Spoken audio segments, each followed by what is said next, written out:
ओम शांति। मैं अशरीरी आत्मा हूं। बाबा के पास हम आए हैं आध्यात्मिकता की शक्ति प्राप्त करने के लिए। आध्यात्मिकता अर्थात आत्मिकता अर्थात जितनी आत्मिकता हमारे जीवन में बढ़ती जाती है उतनी आध्यात्मिकता की शक्ति बढ़ती जाती है। उसको इंग्लिश में कहते हैं स्पिरिचुअलिटी। स्पिरिचुअलिटी जो शब्द हैं उसमें स्पिरिट शब्द अंतर्निहित है, अर्थात स्वयं को जितना स्पिरिट आत्मा समझते हैं उतनी स्पिरिचुअलिटी हमारे जीवन में बढ़ने लगती है।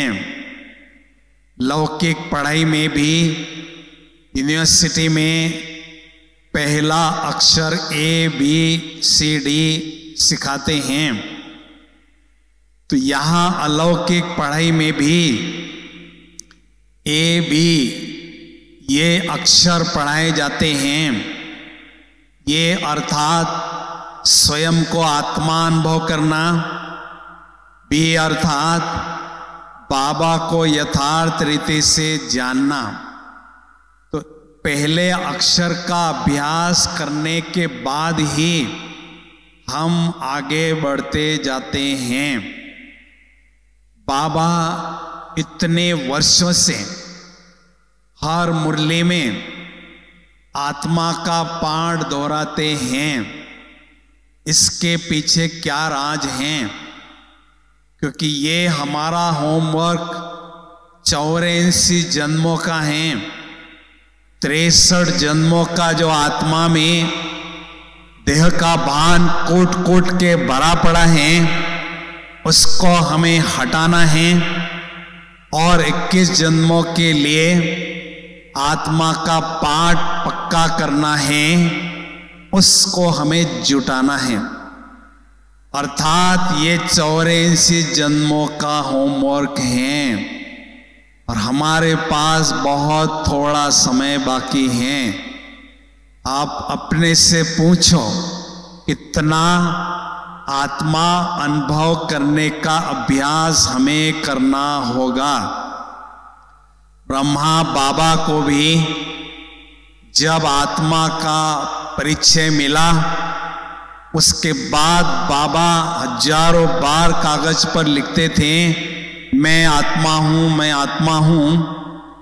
बाबा के घर में छोटा सा सत्संग चलता था, उसमें भी बाबा स्वयं को आत्मा अनुभव करते थे और जो भी सत्संग में आते थे उनको आत्मा ही देखने का अभ्यास करते थे।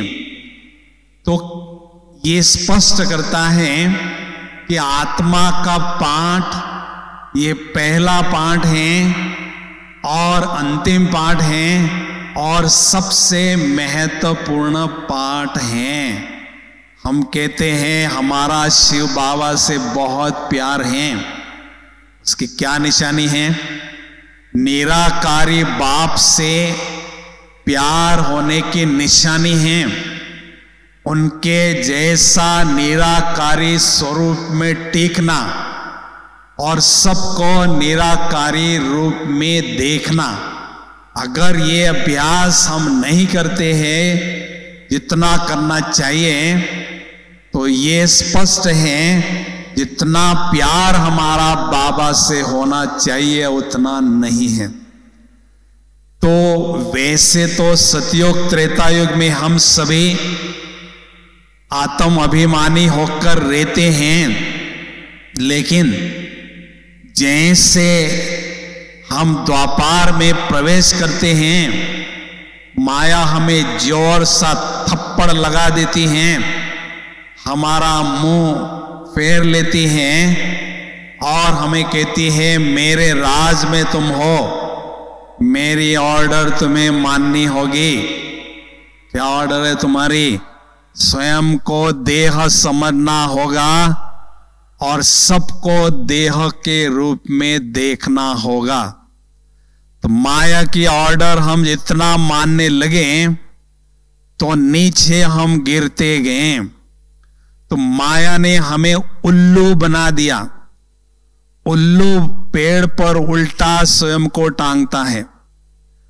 तो है हम आत्मा, लेकिन समझने लगे देह, तो हम उल्टे लटकने लगे। तो संगम युग में बाबा ने हमें उल्टे से सुलटा बनाया। आत्मा की यथार्थ पहचान देकर आत्मा के भान में टिकाने का अभ्यास कराया। इसलिए ये बात जानना जरूरी है कि स्वयं को सहज रीति से आत्मा अनुभव कैसे करें, उसकी विधि क्या है। आत्मा को अनुभव करने के लिए सबसे पहले आत्मा को देखना होगा। आत्मा को कैसे देखेंगे? आत्मा की आंख से ही आत्मा को देख सकते हैं। जैसे इन स्थूल आंखों से स्थूल शरीर आईने में देखते हैं, तो आत्मा की आंख से ही आत्मा को देखकर उसमें स्थित होने का अभ्यास हमें करना होगा।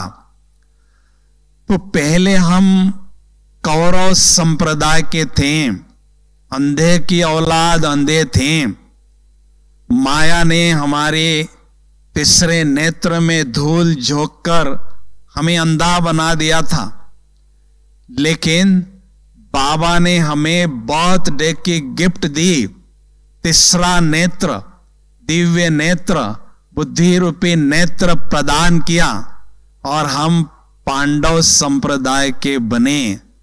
इतना ही नहीं, बाबा ने केवल तीसरा नेत्र ही हमें प्रदान नहीं किया, लेकिन बाबा हर रोज दूर देश से आकर मुरली के माध्यम से ज्ञान का अंजन तीसरे नेत्र में लगाते हैं, जिससे तीसरे नेत्र की रोशनी ऑटोमेटिक बढ़ती जाती है। तो आत्मा को अनुभव करने की विधि बड़ी सरल है।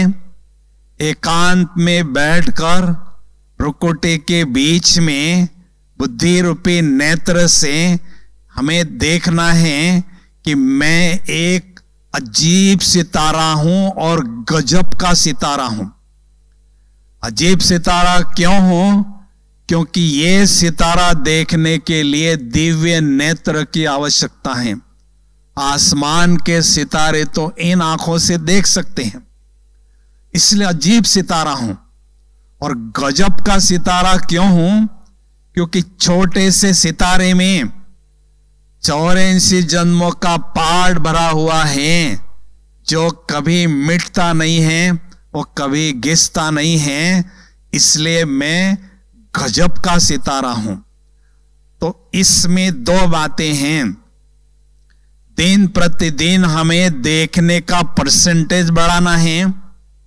मान लीजिए आप नए बच्चे हैं, तो 100% भान में से 10% भान आत्मा पर टिका हुआ है, तो अर्थात 90% आपको देह का भान गुप्त रीति से है।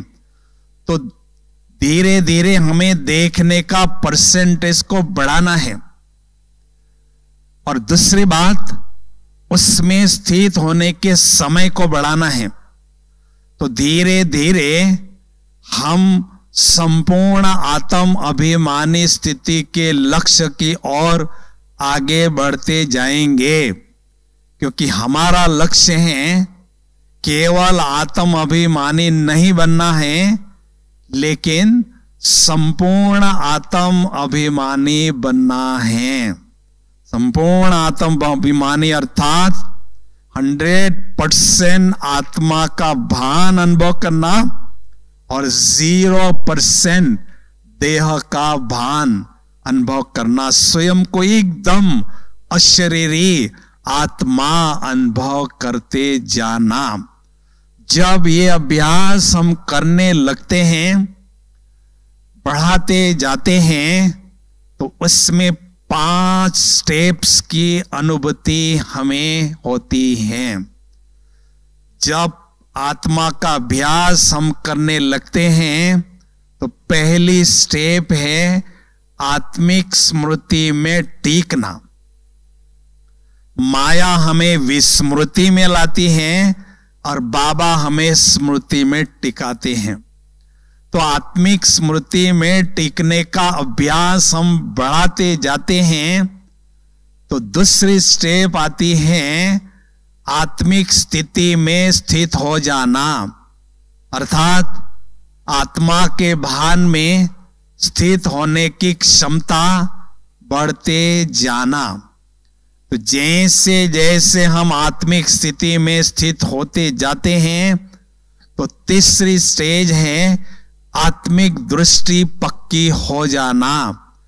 जो भी हमारे सामने आता है उनके भ्रुकुटी में हमें आत्मा ही, चमकता हुआ सितारा ही नजर आता है।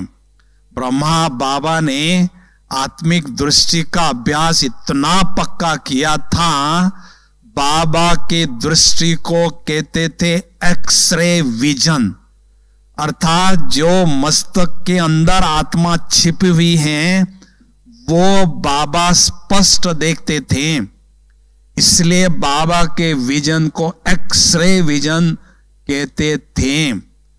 तो जैसे जैसे आत्मा की दृष्टि बढ़ती जाती है तो चौथी स्टेज आती है आत्मिक वृत्ति अनुभव करना, अर्थात आत्मा के भान में स्थित होना और सबको आत्मा देखने का अभ्यास पक्का होना, नेचुरल होना, आदत पक्की हो जाना, उसको कहते हैं आत्मिक वृत्ति पक्की होना। उसके बाद 5वीं स्टेप है आत्मिक कृति अनुभव करना। आत्मिक कृति अर्थात कर्म करते हुए भी आत्मा के भान में स्थित होने की क्षमता प्राप्त करना। महावीर बच्चे बाबा के वो होते हैं जो डबल काम करते हैं, स्थिति में भी स्थित रहते हैं और कर्म भी एक ही साथ करते हैं। उनको बाबा महावीर बच्चे कहते हैं। जब आत्मिक कृति का अभ्यास पक्का होता है तो लास्ट स्टेज है आत्म अभिमानी स्थिति के संस्कार पक्के हो जाना। जो हम अपने साथ में लेके जाते हैं, जिसके आधार पर 21 जन्मों तक नेचुरल आत्मा का भान अनुभव होता जाता है। तो अभी हमें स्वयं से पूछना है कि कौन सी स्टेप पर मैं आत्मा खड़ी हूं। अभी तक पहली ही स्टेप पर खड़ी हूं, आत्मिक स्मृति के, या दूसरी स्थिति के, या तीसरी दृष्टि के। तो ये हमें चेक करना है और इस अभ्यास को हमें बढ़ाते जाना है। ब्राह्मण संसार में जो भी आत्माएं चमक रही हैं, जिन्होंने अपनी स्थिति बहुत श्रेष्ठ बनाई है, उनसे अगर आप पूछेंगे आपने इतनी श्रेष्ठ स्थिति बनाई है, उसका गुह्य राज क्या है, आपको जवाब एक ही मिलेगा। कौन सा? बाबा के पास आने के बाद मैंने आत्मिक स्थिति का अभ्यास बहुत पक्का किया। घोट घोट के, रट रट के, कूट कूट के मैंने इस अभ्यास को पक्का किया। तब मैंने ऐसी श्रेष्ठ स्थिति बनाने में सफलता प्राप्त की।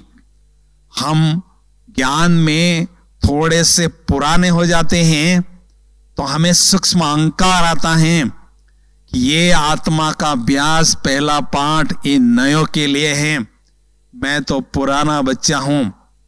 ये सूक्ष्म अहंकार हमें आत्मा के पाठ पर अभ्यास करने नहीं देता है, जिस कारण हम आगे बढ़ते जाते हैं और हमारी स्थिति लड़खड़ाती जाती है। इसलिए बाबा के पास आने के बाद इस अभ्यास को हमें बहुत पक्का करना है। जानकी दादी जी जब पुणे में रहती थी, विदेश जाने के पहले तो कारोबार करने के बाद अकेली बैठती थी, तो संतोष दीदी जी बॉम्बे की उनके साथ रहती थी। तो एक दिन संतोष दीदी जी ने दादी जी को पूछा, दादी जी आप अकेले में एकांत में बैठकर क्या अभ्यास करती हैं? तो दादी जी ने कहा था कि मैं स्वयं को कूटती हूं, अर्थात आत्मा के अभ्यास को बहुत घोटती रहती हूं। तो जो भी हमारी पुरानी दादियां हैं, उन्होंने इस अभ्यास को बहुत पक्का किया है। लेकिन इस अभ्यास को जब हम करते हैं तो कोई कोई पुरुषार्थी इस अभ्यास को बोर अनुभव करते हैं, उसमें उनकी रुचि कम होती रहती है। उसका कारण क्या है? आत्मा का अभ्यास करने में रुचि कम क्यों होती है? हम छोटी सी भूल करते हैं। कौन सी? मैं आत्मा हूं ये मुझे पता है, लेकिन किस प्रकार की मैं आत्मा हूं ये हम भूल जाते हैं। अर्थात स्व और मान, ये दोनों चीजें जब साथ में होती हैं, स्वमान में टिक कर आत्मा का अभ्यास करते हैं, तो ये आत्मा का अभ्यास कभी भी बोर नहीं हो सकता है, बल्कि उसमें बहुत ही सुंदर गहन अनुभव हमें होते रहते हैं। ईश्वरीय नशे का अनुभव हमारा बढ़ता जाता है। अभी हम देखते हैं बाबा की पालना हमें मिल रही है, फिर भी कभी कभी ईश्वरीय नशा कम या गुम हो जाता है। इसका कारण क्या है? देखो, दुनिया में जो बहुत अमीर बाप के कोई बच्चे होते हैं, उनको उनके अमीरी का नशा रहता है, पोजीशन का नशा रहता है, और उनके चेहरे पर वो झलकता है, उनके चलन और व्यवहार में वो दिखाई देता है। तो हम भी बड़े बाप के बड़े बच्चे हैं, दुनिया की सबसे बड़ी सत्ता ने हमें एडॉप्ट किया है, उनकी पालना में हम पल रहे हैं। न केवल पल रहे हैं, लेकिन सर्वशक्तिवान बाप हमें खजानों का वर्षा भी संगम युग में दे रहे हैं, और सतयुग का राजाई का वर्षा भी देते हैं। फिर भी हमें नशा नहीं चढ़ता है। क्यों? क्योंकि प्राप्तियों की हमें विस्मृति होती है। हम प्राप्तियों को भूल जाते हैं, इसलिए हमारा चेहरा खाली नजर आता है।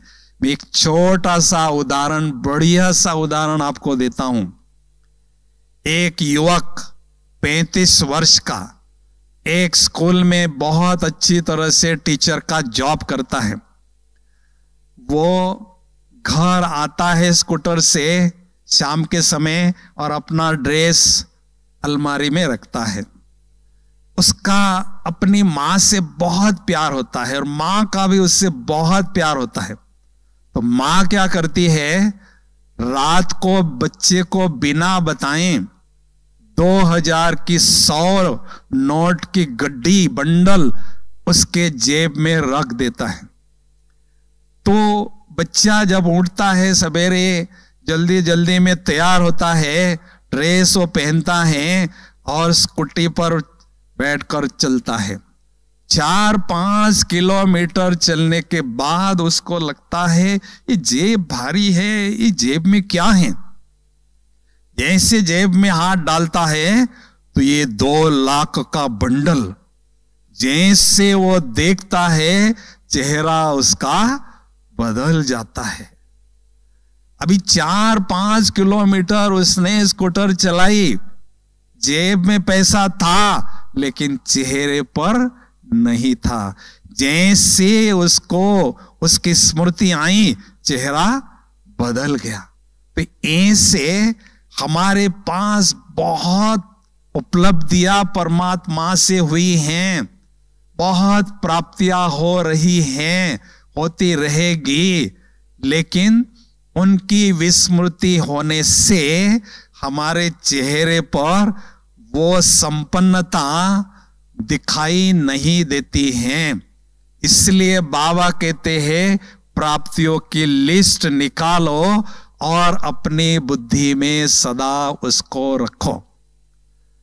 देखते हैं राजकुमार की अपनी ड्रेस विशेष होती है और वो ड्रेस पहनकर अपनी राजधानी में चलता है तो उसके चेहरे पर विशेष नशा होता है। तो इससे हम ईश्वर के बच्चे, ईश्वरीय संतान हैं, तो हम आत्माओं की ईश्वरीय ड्रेस कौन सी है?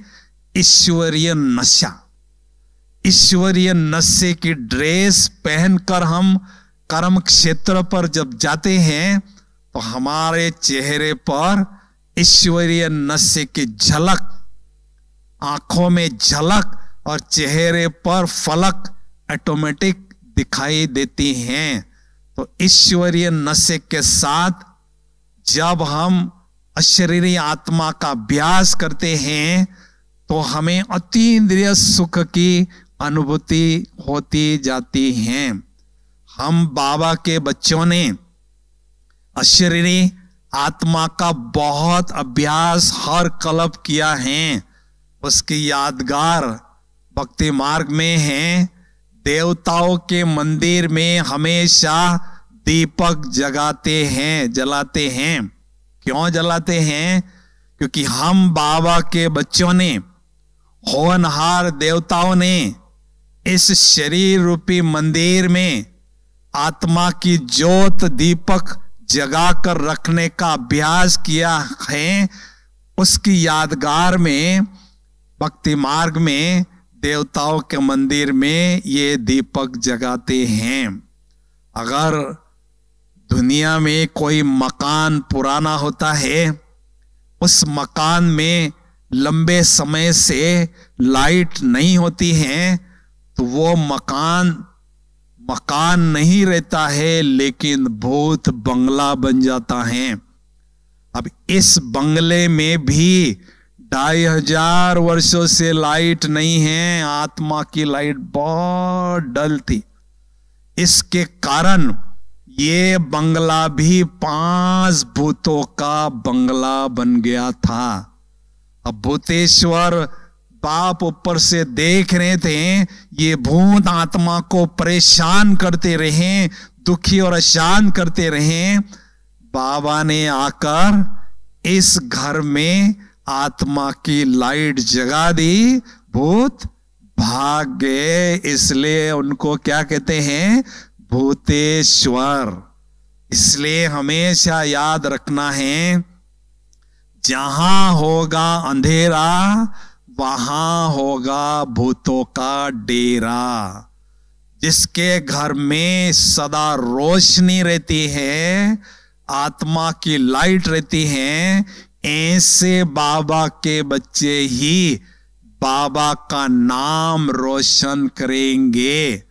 अगर रोशनी नहीं है, आत्मा की लाइट नहीं जल रही है, तो रो प्लस शनि अर्थात रुलाने वाला शनि हमारे पीछे लगा है, ऐसा ही हम कह सकते हैं। इसलिए ये मेरा घर है, इस घर में आत्मा की लाइट सदा जगती रहे, जलती रहे और अनेक आत्माओं को आध्यात्मिकता की लाइट प्रदान करती रहे। ऐसा अभ्यास हमें करना है। तो धीरे धीरे आत्मा का आभा मंडल, आत्मा का जो प्रकाश है वो दिव्य और भव्य होता जाएगा। तो अभी हम चंद घड़ियों के लिए बहुत सुंदर आत्मा का कमेंट्री के द्वारा अभ्यास करेंगे। सभी अलर्ट होके बैठेंगे।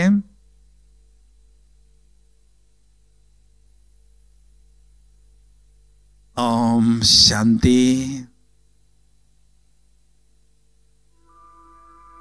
इस देह रूपी चैतन्य मकान में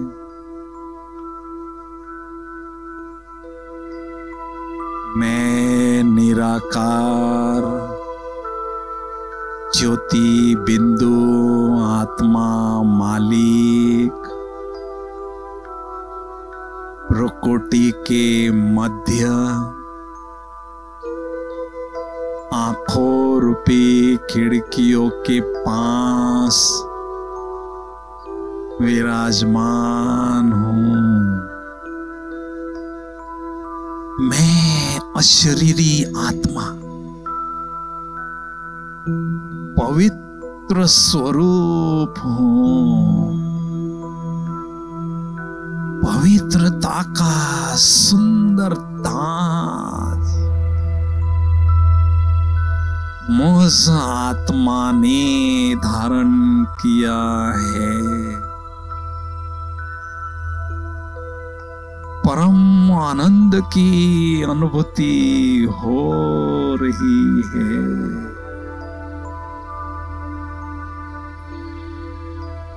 मैं हूं देह से न्यारा,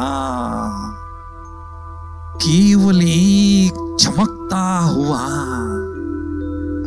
दमकता हुआ दिव्य सितारा।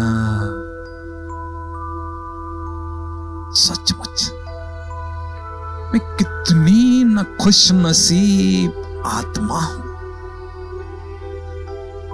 कि स्वयं के बिंदु स्वरूप को, निराकारी स्वरूप को, दिव्य स्वरूप को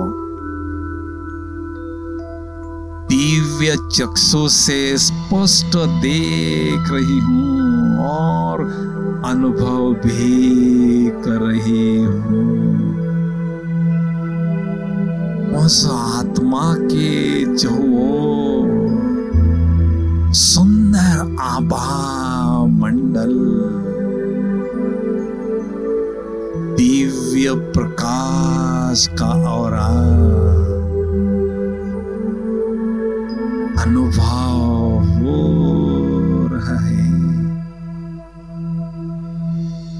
भाग्य विधाता भगवान की नजरों में आई हुई मैं भाग्यवान आत्म ज्योति हूं।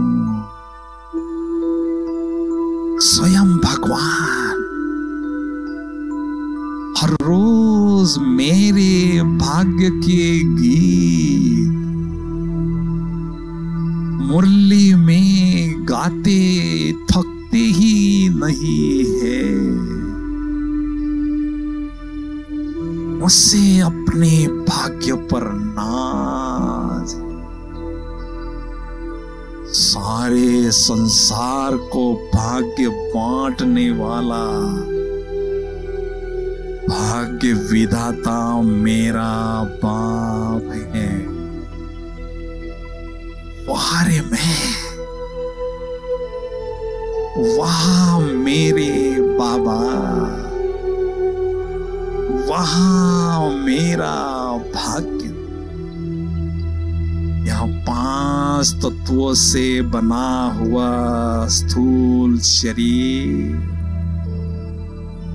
इन 5 तत्वों में समा रहा है, समा रहा है, समा गया है। मैं केवल एक अशरीरी चमकता हुआ दिव्य सितारा, जैसे मेरे शिव पिता निराकार ज्योति बिंदु है, वैसे मैं आत्मा उनकी संतान भी निराकार ज्योति बिंदु हूँ, निराकार ज्योति बिंदु हूँ, निराकार ज्योति बिंदु हूँ। ओम शांति।